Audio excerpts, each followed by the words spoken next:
Back at you.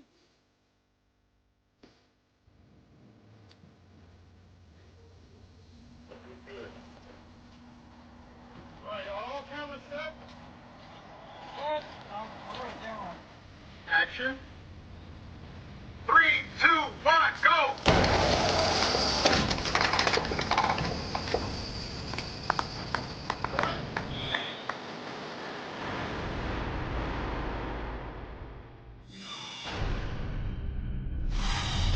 Every 23rd spring, for 23 days, the creeper gets stitched, ironically enough. That was my very smart writer's way of saying, I'm not going to turn this into a tent pole where you just get so tired of these movies that you don't see too many of them. I say, my creeper only shows up for 23 days at a time, which means the next movie, they'd have to shoot it in the future or shoot it in the past, and they'd never do that. It was Francis or somebody who found it to be deceptively simple. You just make Doors, man! Open the goddamn doors! Francis Ford Coppola convinced me to do the sequel. We both saw it as an opportunity to come back and do the first one again the way I really wanted to, which was with a lot of big suspense, action, and horror kind of put together, because those three don't come together very often.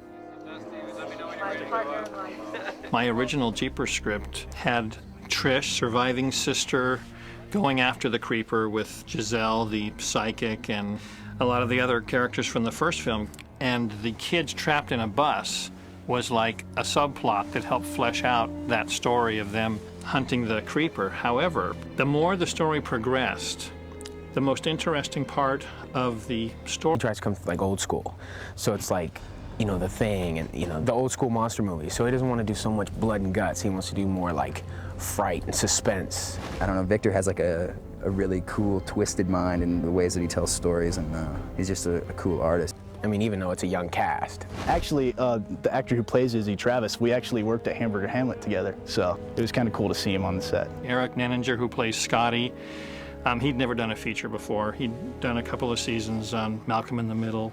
Everybody that I know read for this movie, every young actor. He's cool because he gives young actors a chance that haven't worked on anything. This is my first feature film that I've done at all, so I was great. You know, it was a perfect thing to start with. Gary Kai Mutambirwa, who plays Double D, you know, he'd been in a couple of features, but never one that focused on him so much. Victor told me what he wanted to see in Double D, and I totally agreed with that. So it's basically talking with the director. A feeling that's more gratifying than giving some talented kid a shot at something and having them run with it. I've always wanted to be in a horror movie. I thought, you know, I would get past that point in my career where I couldn't play teenagers anymore, and then I wouldn't have done a horror movie, so I'm really happy to have this job. Our cast is 10 or 15, so it's a big cast, and it's laid back, it's fun atmosphere, there's so many people to hang out with and talk to. It's a great experience. It's really fun. Since we've been on set, as a matter of fact, it's very hard to get the bus quiet. They talk so much because we're all goofing around and laughing and running around the trailers together, and it's been a lot of fun.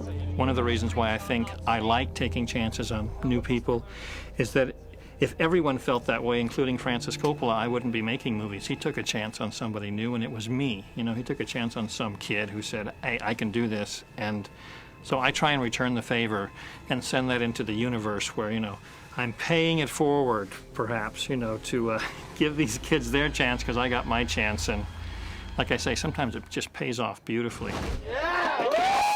Impressed by a good action film or a film that incorporates visual effects in a way that really helps tell the story. And one of my, you know, still trying to prove myself here in the early part of my career is I wanted to know if I could do a big action film and really pull off these action sequences. This movie basically picks up where the first one left off.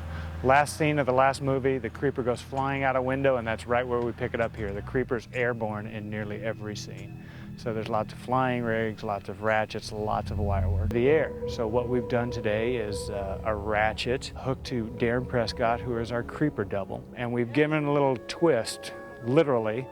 We've actually given him 2 or 3 raps, which simulates him being shot off-center, sending him twisting and flying through the air. Yeah, basically Monty Simmons, a stunt coordinator, came up with the idea in pre-production when they were going to shoot him with the harpoon, and he knew we could do these sort of ratchets.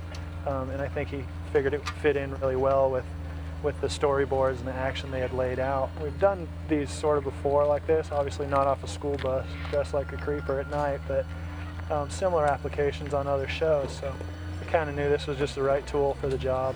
3, 2, 1, go!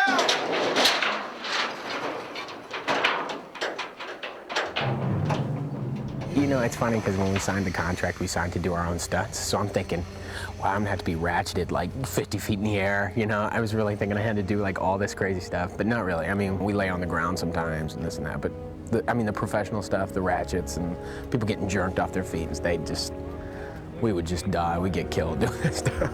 We've simulated the creeper dropping out of the sky and snatching these kids up and ratcheting them back up into the sky, which is a similar situation to what we've just done here. 3, 2, 1, go! Most important things for us are making sure we get the right lighting, and we take a lot of lighting samples while we're out here. We take a lot of camera information, always keeping in mind what's in the frame, what's not in the frame, what we have to add, and sometimes have an opportunity to help out with the action of how the motion of things are going on, how the shot's set up. A lot of the second camera stuff, we help set up the shots to make sure that we get what we need in it. We're shooting a lot of it on green screen that will then apply CG wings for it, but it really, when the moves start getting complicated or when we want to fly him a great distance or something like that, and Victor wants to get really creative on the look of the film and what he's doing with the creeper, then we kind of take that into the digital realm. Since the first time I made a film, you know, I'm looking for people that I have a rapport with, who I enjoy working with, and who seem to understand, like, you know, what I'm trying to communicate. My DP, Don Fauntleroy, this is our third film together.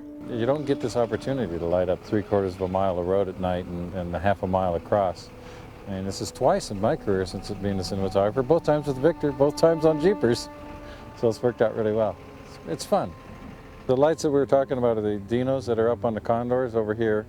There's a night sun over there. In fact, there's a night sun sitting right here on the ground that we're about to put in the air. It's got three 24 light units on it. I use the same makeup and effects house because I find Brian Pennicus and Makeup and Monsters match their talent with enthusiasm, and I need people that are excited about what we're doing too, because I need to feed off their enthusiasm in the same way they need to feed off mine. To completely put him in the entire suit that we're doing tonight, it takes about 4 hours. So they have to start us really early so they can take advantage of the limited night darkness that they have.